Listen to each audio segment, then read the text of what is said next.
On to our next speaker, Mhairi. Mhairi is Youth STEM 2030's youth founder and CEO based in Inverclyde, Scotland.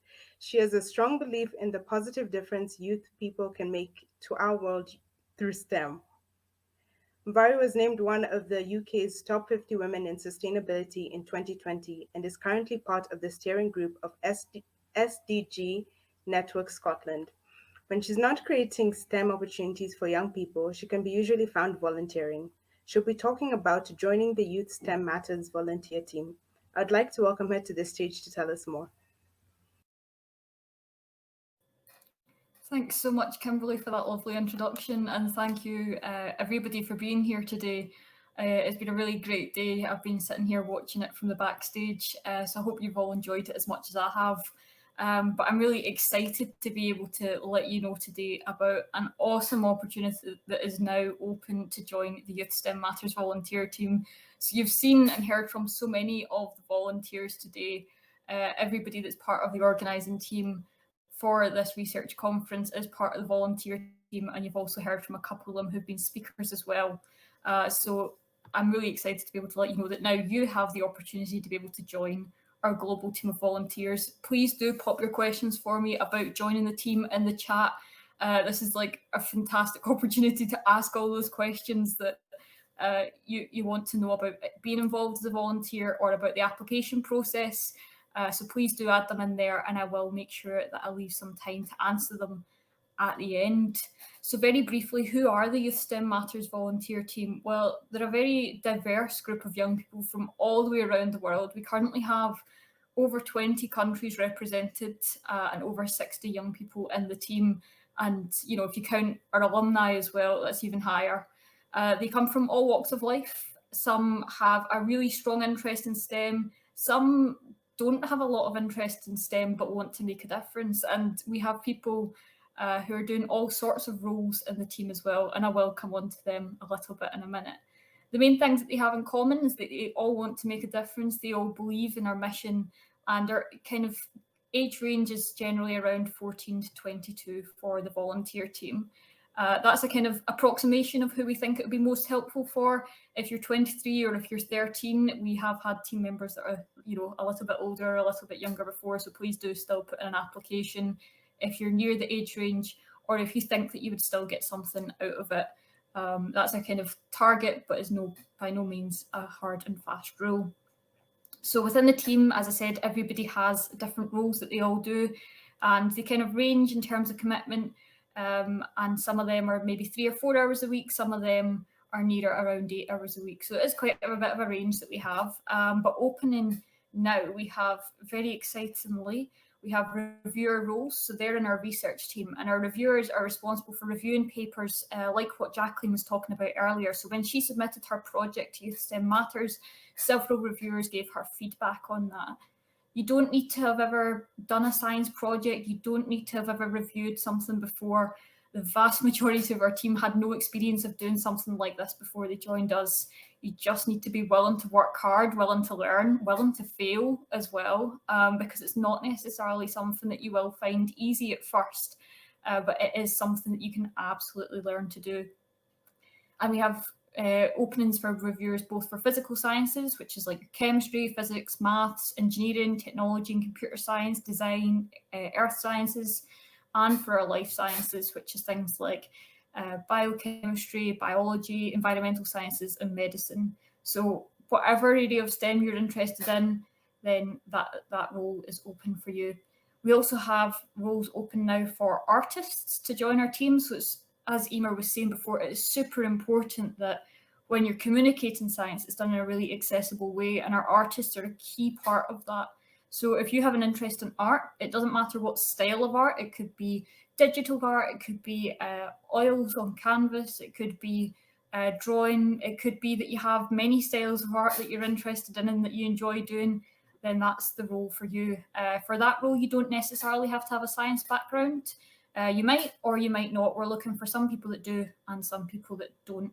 And they'll be kind of making art that complements our pieces, and particularly their role really comes into play for our print editions, and you will actually see as soon as our first print edition comes out next month, that there's some incredible artwork that's been done by members of the team in that. So I would definitely encourage you, if you do have an interest in art, or if you know somebody who does, to apply for that role.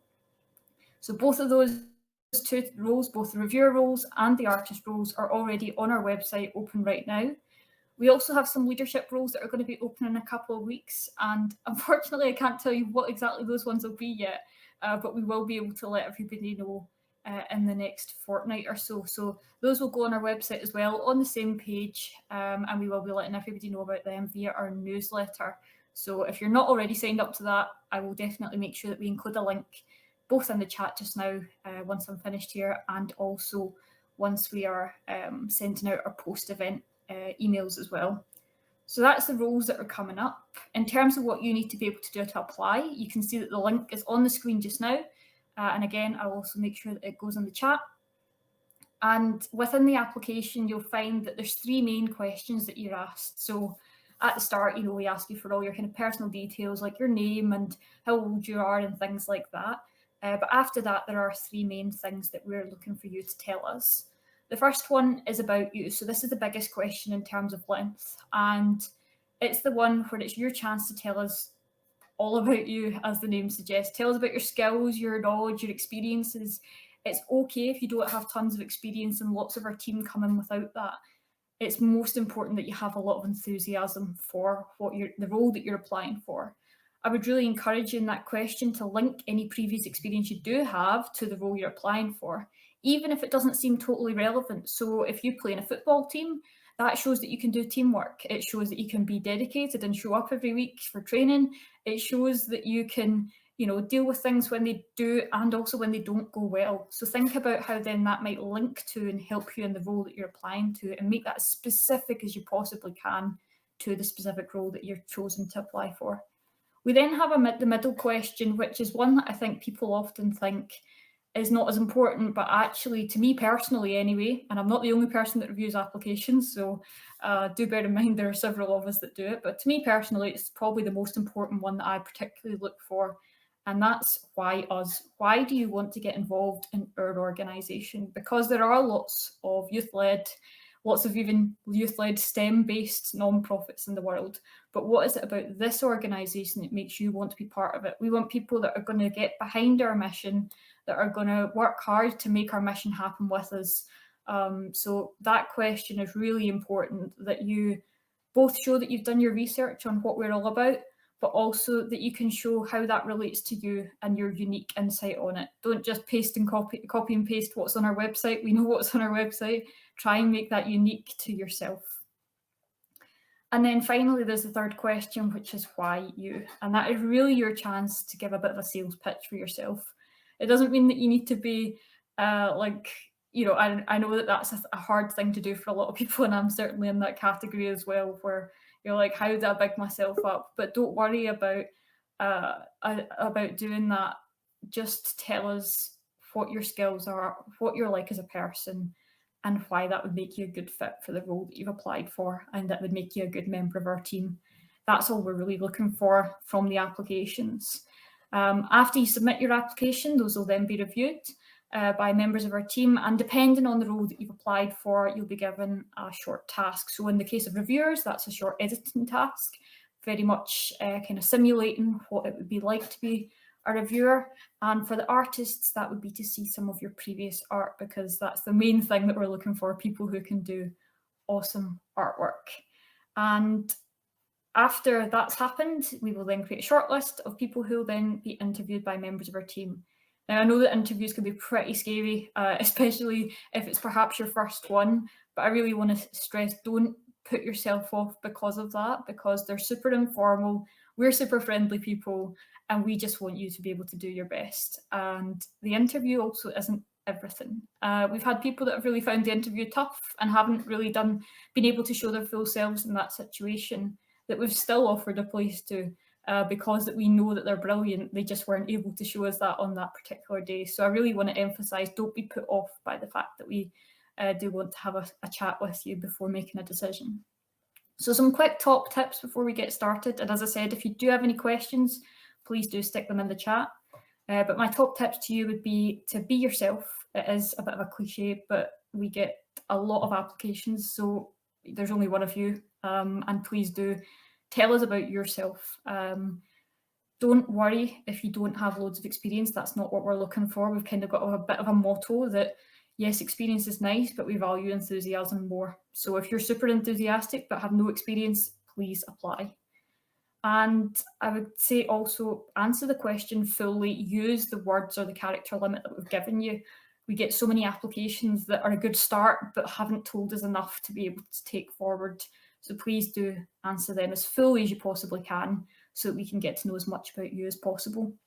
So the deadline for both the reviewer and the artist roles is Friday, the 19th of November at 5 p.m. GMT. So you've got 3 weeks nearly to be able to get those prepared and submitted. If you have any questions at all, please do either post them in the chat just now if they're quick ones, or if you have a longer question or a more specific question, then feel free to send us an email. But I'm not seeing any questions just now, so I will wrap up there so that we can finish nice on time for this bit. And thank you so much for listening, and I can't wait to read all of your applications. It's always a highlight, so I hope to see some of you applying for that. Thank you so much. The diversity of the Youth STEM Matters volunteer team is what makes it so special. Thanks, Mhairi, for talking to us today.